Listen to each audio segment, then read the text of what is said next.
Social మీడియాలో అదేవిధంగా regular మీడియాలో ఈరోజు కూడా 1-2 పత్రికల్లో ఇవన్నీ కూడా వచ్చినాయి. ఏమని వచ్చింది?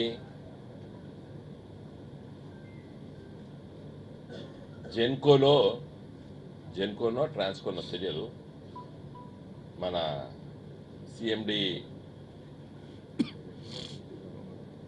ప్రభాకర్ రావు గారు ఒక అమ్మాయికి ఉద్యోగం ఇచ్చిండ్రు. మరి ఆమె జీతభత్యాలు తీసుకొని ఇంట్లోనే ఉన్నది.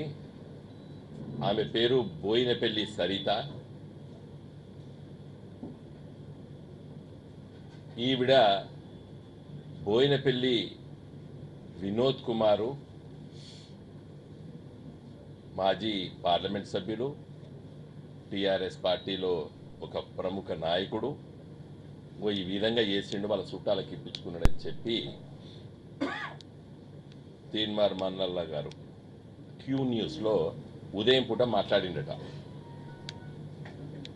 అది చూసి బీజేపీ పార్టీ సోషల్ మీడియా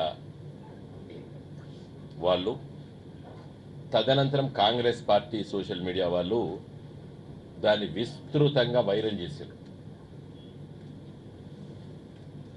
ఇది ప్రపంచం మొత్తం తిరిగి వచ్చింది. ఎందుకంటారంటే నాకు నా మిత్రులు,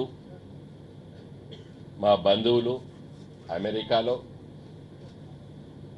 ఇంగ్లాండ్లో, ఆస్ట్రేలియాలో నా మిత్రుడు ఆయన బిడ్డ డెలివరీ కోసం అయితే వాళ్ళ భార్యాభర్తలు వేరు అక్కడి నుండి, నా చిన్ననాటి క్లాస్మేటు న్యూజిలాండ్లో సెటిల్ అయ్యాడు, వాళ్ళు అందరు ఫోన్లు చేశారు.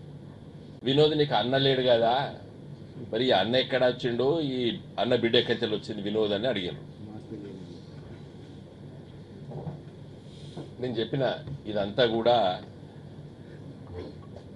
పచ్చి అబద్ధాలు, నేను తీవ్రంగా రేపు ఖండిస్తున్నానని చెప్పి కూడా నా మిత్రులకి, మా కుటుంబ సభ్యులకు చెప్పడం జరిగింది.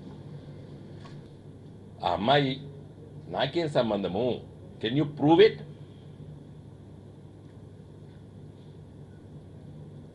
సీరియస్గా చెప్తున్నా, ఇలాంటి తప్పుడు వ్రాతలు రాయకూడదు. యాజ్ ఎ ఎల్డర్గా, నీకంటే వయసులో నేను పెద్దోడు కూడా చెప్తున్నా, ప్లీజ్ క్రాస్ చెక్. నీకు చాలా బ్యూజీ అయితే ఫోన్లో మాట్లాడితే మంచిది.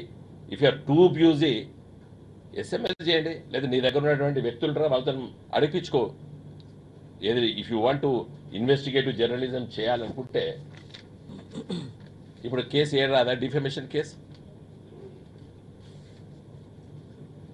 కానీ నేను అలాంటి పనులు చేయను, బికాస్ ఇది ఫస్ట్ టైం.